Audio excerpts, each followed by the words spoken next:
Hey, this is United in Green. This is season two, episode. What are we on? Six now? Jesus, six already, and it's like it's March, man. End of March.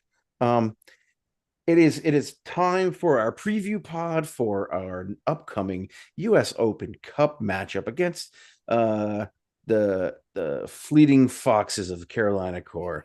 But before we get into that, we're gonna talk to our friend Will. Will, since he does not have the computer issues that other hosts on this podcast have, we will go to him first as our returning and reigning champion. How you doing, Will? I'm good. How are you? I'm pretty good. I'm pretty worn out this week. I'm excited about this upcoming match. Um, I got even more excited when I saw the awesome weather that's coming. Yeah. Well, we're certainly gonna give our friends down in North Carolina a bit of a scare with the weather, so that'll be Hmm. fun. Hmm. But yeah, looking forward to the game. Stunned that we're doing this again in person, Virtue Field. It just feels like such you know, a gift to the fan base, and I feel like we deserve it. I feel like USOC looked at the atmosphere that we put out in round one and said, you know what, this deserves a spotlight because we're a USL2 club who has to go through all of the hurdles of getting players to a location because they're at their colleges. And they said, you know what, let's give it back to them. And you know what I'm not going to do this time is scream my head off directly into the direction of any cameras because Dude, that picture's iconic. they catch it all. I'll tell you That what. picture's They're iconic. Yeah, Um, it's I legendary, have a man. chin. I have a chin. That photo doesn't capture it though. just as we were talking, we had a couple of friends join us. We're gonna go to the guy who came up first on my screen. He's on the bottom left hand of my screen, and he has a lovely looking black coat on, a nice collar, looking very professional today. Uh, Tyler, the creator, what's up, man? If I'm looking professional, then the illusion is complete. I've fooled you all. Uh, Good to see you guys. Very excited about what's coming down the pipeline very soon this Wednesday. It's going to be a big night. And the guy to the bottom right of my screen, uh, Tyson, looking very punk rock today, coming in hot with some computer issues, but it looks like he's got something figured out. At least there's an iPad or a telephone involved. How you doing, man? I had to go and break out the trusty old iPhone to go and try and you know get this party rolling because it seems that all of my computers are currently feeling like fighting me today, but we'll get through it. He's really just trying to make me have to deal with audio issues on the edit on this. I think that's what the deal is. I will not fix any of it. I just want you to know that. I'm um, fully on board with that. you know what's great is that Tyson and I have the great beards, and it looks like Tyler and Will have the great flow today. Look at the hair on you guys. Jesus Christ. There's a good breeze, man. It's kept things moving. We're a good looking bunch, I think. We're the best looking bunch in USL too, I think. Oh, by a Out of long any shot. fan Oh, base, without for sure. So we were Will and I were just starting to discuss the Foxes that are going to be coming up from North Carolina. Um, so what we know about this club is kind of very, very little. Um, we know that they were founded in 2022. Um, Announced. they they were announced in 2022. Yeah, great. Thank you for correcting me because you know, I am what I am. Uh, but they're announced in 2022. Their first season was 23. Their chief sporting director is soccer legend Eddie Pope. Um, they are um they are a USL. They're an MLS next team that is unaffiliated with any MLS team. So Hmm. that you it kind of puts them in the independent realm, but there's still a professional team. They're still paying players. They have a lot of young players that are young, promising players coming up. Um, my research kind of didn't give me too much, other than the fact that they're so far struggling in the league and so far struggling in their first match in the Open Cup, which they won, what, 3-2. Yeah. Um, you know, and was that another USL2 team that they beat? Yeah, they beat Northern Virginia, right? Northern Virginia, right? Yeah, yeah. So just to get us started on this, Tyler, do you have any idea of what we're going to be looking at? Do you have any idea what Vermont Green is going to look like going into this match? Yeah, I mean, this is one of those interesting moments where you realize that like all these disconnected leagues in the US makes it really hard to get a sense of what when it has happened so rarely, but it makes it really hard to get a sense of like where teams stack up against each other. And if you were in, let's say, England, and there was like a uh, EFL Division Two team playing a Premier League team, you would know roughly sort of like the general ballpark of where those two teams stood in terms of like resources and talent and could sort of predict some odds based on that. But it's just really interesting that like where does a MLS Next independent club, how are they gonna fare against a USL2 team, like a strong USL2 team against a mid to low level MLS Next club? Like that's an odd comparison to make without a whole lot of data. What I will say is the fact that like they eked out a 3-2 win over another USL2 team bodes well for us. I mean, it wasn't a blowout, it wasn't a dominant performance. They shipped 2 goals, and based on their sort of like season thus far, it's only 2 games in their league. They're 0-2, scored 1 goal, given up 5. So I'm cautiously optimistic. But again, yeah, it's hard to really triangulate where things are going to land. Yeah, it looks to me that they threw out for both their cup matches and their league matches. They threw out similar lineups, with a few changes here and there. Tyson, have you had a chance to look at any of the lineups? Had to look at any of these players? I have had the the chance to go and look at some of these players. I mean, there are a couple players from, I think, from the Cincinnati MLS team that are with them. They do also have a couple of just kind of I think it's essentially like a couple unaffiliated free agents who aren't a part of any other MLS organization. There's like I think they have like a 25-year-old striker who is there with them. Um, so, I mean, it's kids, it's some teenagers who are part of various MLS organizations, along with probably some, like I said, some free agents who are trying to either move up and get with other MLS teams or, various other pro soccer teams. I will say that they did have a very interesting viral moment from their Yeah. match where one of their players got yellow carded and he did a little shimmy on the pitch to go along and really get his money's worth for that card. It was You pretty know, awesome. if you're gonna get a card, you might as well get your money's worth out of it, right? Yeah, I mean, especially if you feel you haven't done the crime. But Yes. Will, do you have any sense of like um of how this team from Carolina is going to come up here and play in an environment such as this? Well, I think the first thing is I was just looking over the lineup that they put out for their last Open Cup game. So you'd think they'd run the same. And, their striker, Hadid, 16 years old, uh, which I find stunning. And I would be surprised if he could handle the atmosphere. I doubt that, a 16-year-old, has played football in an atmosphere like Vermont Green.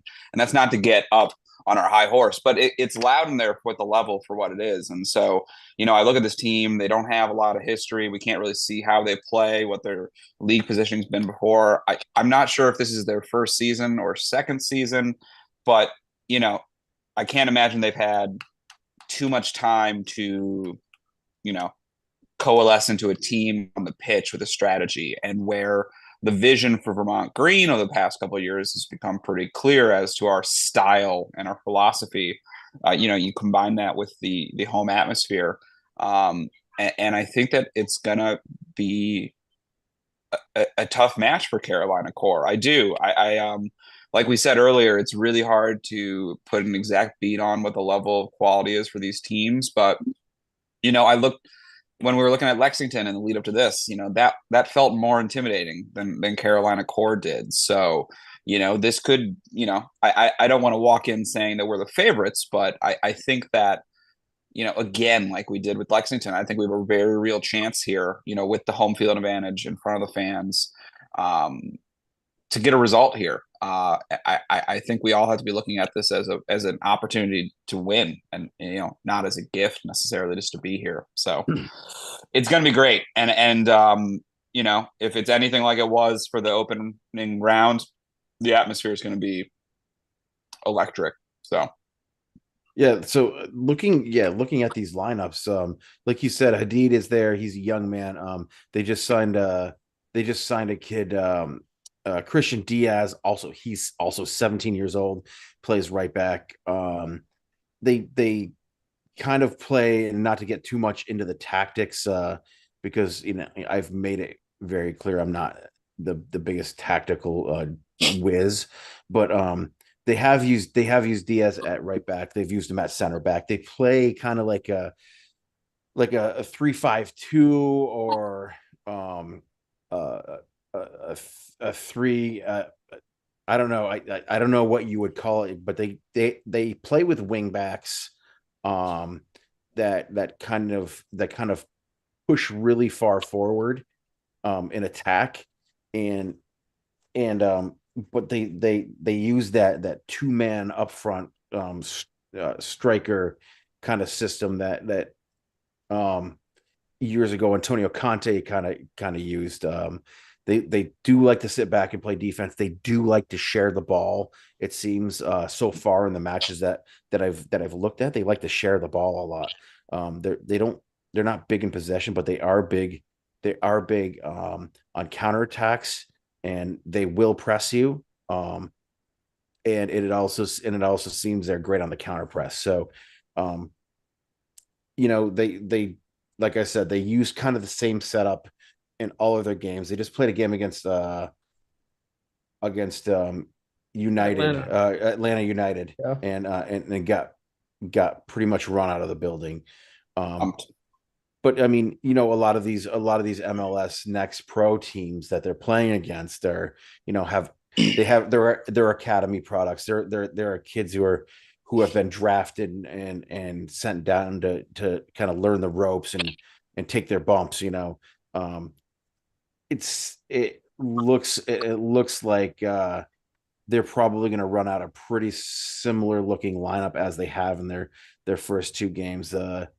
They got a capable keeper in Sutton, and then they have the two up front strikers, and kind of the guy who plays kind of a number 10 / striker role, a deed. But they have a young kid named Freeman as well, who they seem to think is pretty promising. But their big guy is a guy named David Polanco. He's 25 years old. US product. I don't know much about him. There's not a ton on him. But they do seem to get dispossessed a little bit in the midfield. Tyler, if you're looking at a team who doesn't hold possession in the midfield, coming up against a Vermont Green team who we all know has a pretty strong midfield presence. I mean, what does that look like to you as far as how we start the game?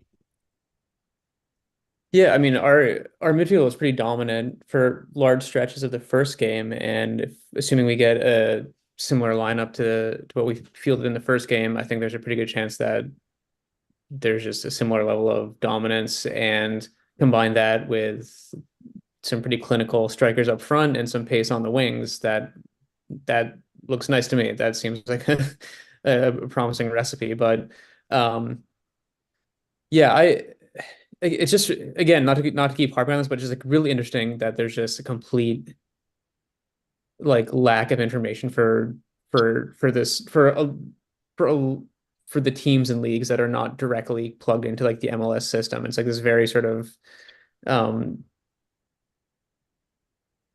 it's a guessing game, right? Like I feel like there's only so much to be said about a team that's played that we know like two games and one Open Cup game and trying to figure out like how they're gonna show up and how they're gonna play. It's a pretty opaque. Yeah, I mean, which makes it hard to sit here and to talk about it at any great length or any use any kind of insider knowledge or any kind of knowledge at all to break And down a team like this. and not to keep harping on MLS here, or um, but I can't help but think that like not allowing for that sort of like structural continuity to have sort of promotion and relegation or leagues that are, structured in such a way that there is some sort of hierarchy. That to me seems like not just sort of like a business decision in terms of like obviously you don't want people who spend 250 million to open a franchise to feel like they could lose it, and that's they want it to be a closed system, but like beyond the financial consideration, I think there's like a real cultural philosophical element of like we don't want people to be able to compare like a USL championship team to an MLS team on a regular basis. We don't want people like seeing that if there's a similar levels of quality and in talent and entertainment, because that's bad for business. And I think that that thought process is one of the major drivers behind the decision to sort of like try to undercut the Open Cup. Is like they don't want another repeat of like the Pittsburgh Riverhounds beating Columbus. They don't want people seeing that they're like comparable products on a like across the US to what MLS is putting out. That's just my sort of Yeah, most I cynical take on on the situation. be as cynical as you want to. I don't disagree at all, and I don't think many of our listeners or fans around the country are going to disagree with you. I mean, even fans of the MLS. I mean, I have professed in the past to be a New England Revolution fan, um, and of course, it's fallen away a little bit with my new understanding of how the tiered soccer system in United States kind of works now. And I've and the money grab that the MLS is making with the messy stuff and with the Yeah. contracts with Apple and now the stuff with the USOC, you know, not to just keep bringing it up, but like, and this is you, any of you guys can jump in at any time, but like, do you have feelings beyond this? Because if there is a good chance that Vermont can move on, and have they paired us on purpose with these types of teams so that the optics look good for the US Soccer Federation? I mean, do you guys feel that should we move on? I mean, is it all about the optics for the U.S. Soccer Federation trying to save face to not pushing MLS a little more? Um, I am very much of the opinion that it did get to a point with the Open Cup where um, the where U.S. soccer was very much coming up and kind of butting heads with MLS. I think that, ostensibly the US Open Cup is the cup that's run by the US Soccer Federation. It's not being run by MLS anymore, even though, MLS was essentially the marketing and production arm for the tournament for years and years back when it was doing terribly. I think that the U.S. Soccer Federation has had a much bigger and stronger hand in it this year. I think we've talked about one of the reasons why we were even able to play Lexington in the first round is that the travel reimbursement budgets were increased for a lot of teams in the first round in order to get more interesting matchups like we had with a team in Kentucky. I mean, I think that had we taken part in a tournament like this or in the US Open Cup in years past, we would probably not be looking at a team that was outside of the Northeast, just because they always wanted to try and limit travel as much as possible. Even the folks on Crane Kicks Lex that you talked to, Mike, they said that they were shocked to go and draw a team like Vermont in that first round, because of these new, travel reimbursements that U.S. Soccer is doing. And I feel like because the federation is taking a much kind of stronger hand in it this year, that I mean, I'm still paranoid about Don Garber and the MLS doing, something weird or hinky throughout the course of the tournament. But I don't think there's any kind of direct underhandness to try and give MLS Next Pro teams any kind of advantage in at least the first couple of rounds. I mean, we'll see. It's the third round where the championship and MLS teams enter into it, if I'm correct. Yeah, I mean that's kind of where the rubber hits the road. It's you have your amateur teams, your USL one teams that get to play in the first round. I think MLS Next Pro it obviously plays in the first round. So those are your amateur / pro teams that you're going to see. Then the next rounds, as the rounds go on, you start getting the stiffer competition from the bigger leagues with the higher payrolls. Not necessarily the better talent or the most as the Crane Kicks guys, their Tyler Crane says, the vibes, like Vermont has all the vibes, and and I've kind of started following them a little bit now too, because they're a fun little club to follow, but vibes only gets you so far, right? So I mean, what are we as far as an on-field product going forward, what can Vermont put on the field consistently through this tournament as we go forward? Because again, if we move on, should we move on here, we're going to be asking these kids to come back again, maybe miss classes, maybe have to convince coaches to allow their players to leave for another match in the off season, before their summer schedules start. Like, what are we going to be looking at for an on-field product? Is it going to be similar? Is it going to be different? Are we going to see new players that we haven't heard of yet? I mean, it's 2 weeks removed from the last match. Will, you have any sense of any of? So I think that the big players are going to be starting. So Bazzini, Ndai, Rodri, Ashford, Barrett, Prego, Schnurr. I think those guys are going to start. I think Labovitz is going to start too. I know he was brought in, I think, from USL One, so he's older. He's got more experience. He's been there. Yeah, so I think that generally you're going to see that. Whether or not we do a 4-4-2 like we did against Lexington, I'm not quite sure. I think that the coach looked at this game against Lexington and said, these guys are older, a little bit more experienced. We need to play from a more defensive standpoint. win set pieces and counter. And to a large part, I think that plan worked perfectly, obviously, because we won.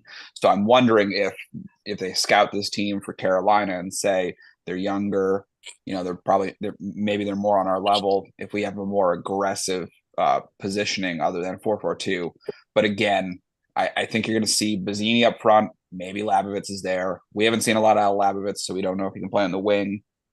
Maybe he's there as well. But, certainly a midfield pivot of Indai and Rodri. I think that, as far as USL2 goes, that's a pretty stiff midfield pairing. Those guys recycle the ball. They get it back up. They pass back when they need to. So I think you're going to see that typical wash cycle that the Vermont Green does where, midfield stops and intercepts passes and recycles the ball. I think we may see a little more front foot play than perhaps we saw against Lexington because it might be there for the taking. But, I trust Pfeiffer to do the scouting report. If they set up in a 4-4-2 because it worked last game and they think they can repeat the success, I'm fine with that. So really, because it's so open-ended with, what Carolina is as a team, it's hard to really predict. But the big players should be there. The other thing I'd say about Carolina, two things for props. One, their logo is just absolutely stunning. Props to Matt Wolf for that. And two, they beat Nova, and the legendary Bill Hamid was the keeper between the sticks in that Nova game, which I just find funny that Bill Hamid's playing in USL2 these days. So it's a bit of a shock appearance, I'd say.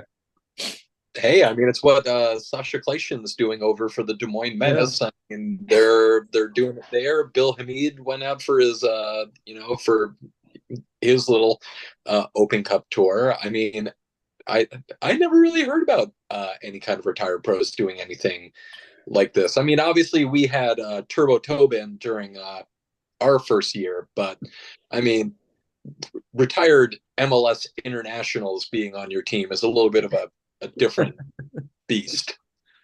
Yeah. And, it speaks volumes to USL. We talk about MLS, and I'm a known non-engager in MLS. I don't know anything about it. But, being a Vermont Green fan these past couple of years has instilled a large portion of respect for what USL is looking to accomplish. It feels very grassroots, and I'm proud to, support a team in that, system. So to see people like Bill Hamid play in USL2 is fun. It's a fun thing to see. So, because he's doing, I mean, it's semi-pro. So, theoretically, if he's getting paid at all, it's negligible. So it's just the love of the game for him. And I think that's really cool. So could come here and get paid in Ben and Jerry's and zero gravity fine ales. Yeah, Bill Hamid, if you want to come here, stay away. We got Nate Schnurr. We don't need you, but we'd love to meet you. Tyler, any thoughts on players that are coming back? That I myself, I want to see Benny Prego. Yeah, I want to see if he can follow up that performance because he was that was outrageous. That was an all-star performance and just something that like he's always been a wonderful player for us, but that was just like a next level for him. And yeah, I mean, no real sort of specific thoughts. Just to point out the obvious one more time, the fact that we got that result on 2.5 days of training with a group of players who was largely who were largely new to each other is just amazing. I mean, that's like the result and the quality of play was something else considering how little time the team and the coaches had to prepare. And it's hard to overstate how awesome that is and how exciting it is to be going to a second game in the US Open Cup. I think that's like at this point it's kind of like registered for me, at least, like, okay, this is we're on to the second round, but like it didn't seem real for a while because I was expecting to have like a nice Open Cup game, to have that sort of in the memory book of like, yeah, we did it as a club and it's cool to see that and we're part of this sort of like long historical tournament. But a second game is amazing.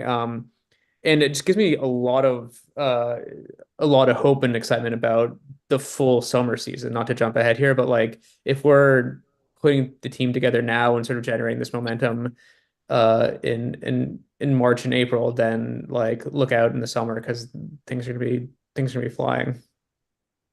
Yeah, I mean, and we just had another player announced just recently, Jason Borigi. Is that how you pronounce his name? Out of Rutgers, young player, exciting. We'll get into that next week when we reconvene with Dan, with Coach Dan.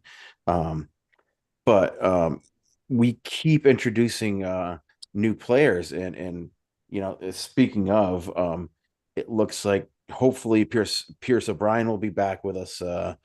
for the next cup game, to kind of reprise his performance in relief in the last match. But again, we keep pressing the fact that there's not a lot of tape, there's not a lot of knowledge going into this game. We just did want to get together today, talk about this, give folks a little bit of understanding of what we're going into um, with this match, and what we're going to be looking at going into this match, because again, like we said, there's a lot of unknowns. But you can't control the unknowns. You can only control what know you have. And I think what we know we have is a strong core. And we have a strong coaching staff. We have a strong bench, you know and we have a strong fan base. We have some strong weather coming in too, which I think is gonna again which help is us as we face which a is southern team. exactly where I was going. You Yeah. just segued it perfectly. So let's talk about this, because we have another Southern team coming in, and through my 15 to 20 minutes of research on some of these players today, not a lot of them have experience being up in the Northeast for any stretches of time. How can the weather affect a team who plays down in the Carolina area, where you can play golf 365? Anyone? Because this weather, like, honestly, this weather is different than 2 weeks ago, when we played, because 2 weeks ago it was cold and windy.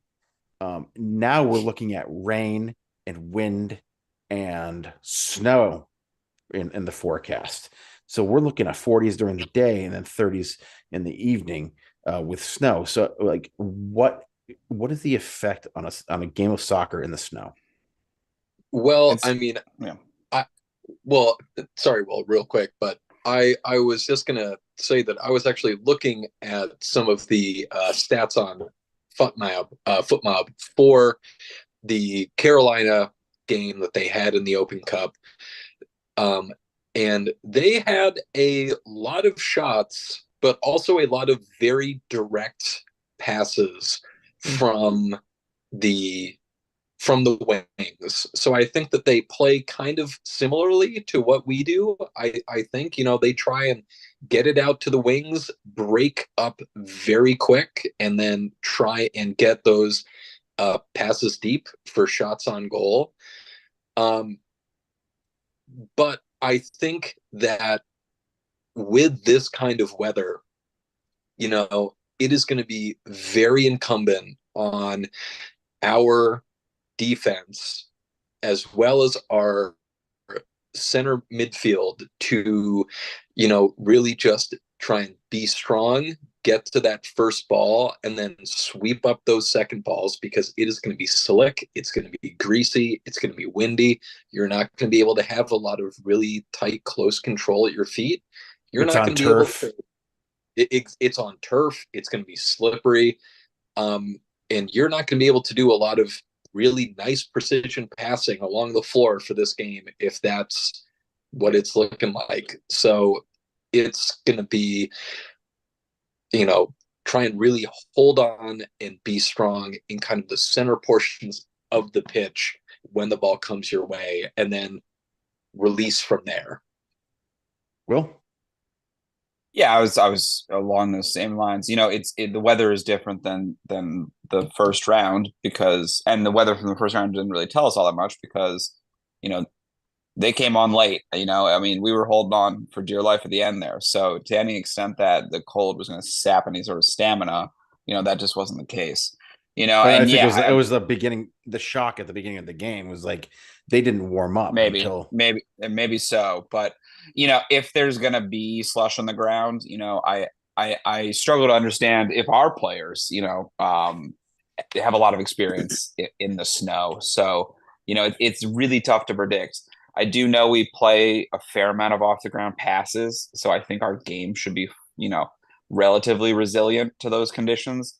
You know, our team is designed to play on turf to an extent, which is not everybody's situation. So, you know, I think that that could come in handy. But I mean, I only I only have to imagine that any sort of, you know, weather condition is going to, you know, improve our chances. I can't imagine that Carolina's used to that. You know, you know, it should be interesting. You know, we'll see what happens. I think we've got we have our guys are now quote unquote weathered. Um they're used to it now. Our guy, like you said, both teams have to play in it. Both teams still have to execute their game plans. Both teams have to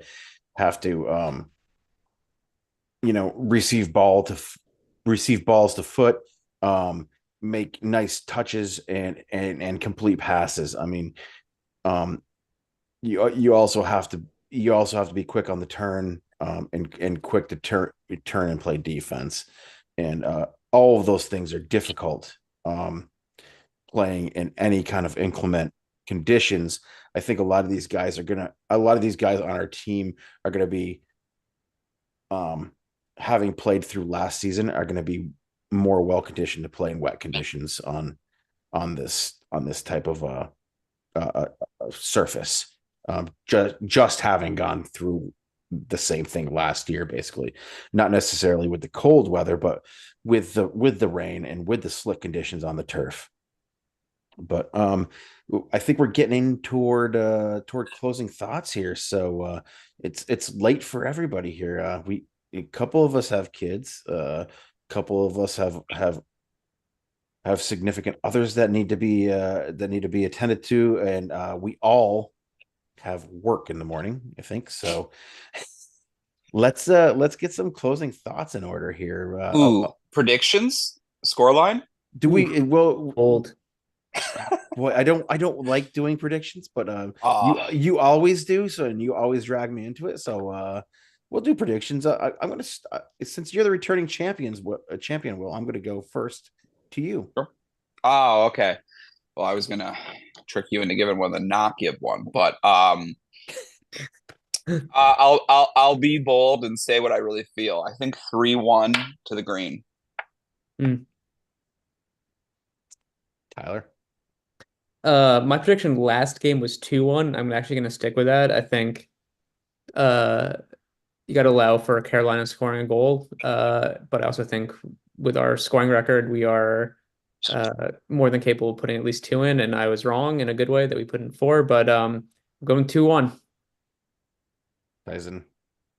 I agree with Tyler. I think that this is going to be 2-1. I think that set pieces are going to be very important in a game like this with some bad, nasty weather. And I think that we proved in our last Open Cup game that we have some very nice set piece routines. But I also agree with Tyler that, you know, there's a lot of talent on this team from Carolina that we're facing, and I do expect them to score at least one goal. So 2-1 to the green. Love it. All right, I'll give mine, and you may or may not like it. I think it's going to be a knockdown, drag out fight the entire game. I think I think Vermont strikes first. I think they give us hope. They go down 2-1, equalize late, and I think it goes into penalties where Vermont wins because we have a the better keeper in the end. So I think we go to penalties and Vermont wins. You certainly went on the most specific Yeah, prediction. yeah, Just yeah. This is not just the well, scoreline, but the order and will force me into it. yeah. He's seen the future. I mean, Yeah. He's like, If and on the way home, I stopped for food. yeah, yeah. If any of that shit happens, you just call me Mike Stradamus from now There on. you But let's just do some final thoughts and get on the road and let everybody enjoy the rest of their week. Go ahead, Will. I've got nothing. Up the green. Oh boy, geez. No final thoughts. All right. Up the green. That's the final thought. It's a Thursday night. Yeah, man. It's late. Up the green. What can we say? Tyler, anything?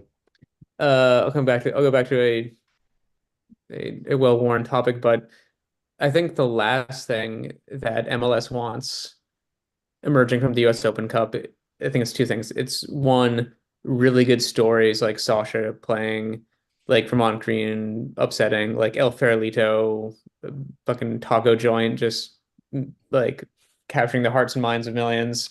Uh, those sort of storylines show that there is so much value and potential in non-MLS leagues and teams. And I think the other thing that's already happening and will continue to happen that they're probably not thrilled about is just uh, non-MLS clubs and teams coalescing into a very supportive network of of like-minded people, right? Like same way that we like connected with like the Lexington folks, the same way that we're cheering for small clubs we never heard of now, the same way that people now know about Vermont Green and are supportive, like that sort of connection and galvanizing is amazing for all of us who are on the other side of things, but I think probably a little worrisome for even like a behemoth like MLS. I think people finding and seeing value in these local clubs is just the last thing they want and the thing that I'm most excited about and most proud of. Perfect, Tyson. Yeah, I mean, to piggyback on what Tyler said, one of the biggest kind of continuous messages from the founders of Vermont Green has been that, your income and your money should not affect your ability to have access to play soccer as a kid, to get training, to provide yourself with a pathway to, go as far as you can go. And again, like Tyler said, the US Open Cup, it's grassroots soccer. It's showing that the grassroots are alive and well with all of these, great USL and amateur teams, NPSL, not NPSL, but, all these different lower leagues that are showing us great players. It's showing everyone a great time. And soccer in America is not just this little fiefdom of 30 teams in the MLS or however many are in the MLS. It's the people's game, and the Open Cup's showing that. I love that. For my final thoughts, I just want to stress to everybody that we don't get too ahead of ourselves here. I know we have the excitement from the last match. We have the excitement coming up. I want everybody to understand what we're going into here is a second round match with a team that is very, very mostly young players. We don't know if they're tested or not, but we do know that they're young players. They're going to be hungry, and that we just go in there kind of as fans, level headed. But I also want Vermont to, hold a little more possession this time, be a little more on the front foot. And I think that Pfeiffer being able to change his tactics kind of sometimes on the fly or from game to game is a testament to him and his coaching staff and the players that he helps to choose to build his team with. So with that, with my possession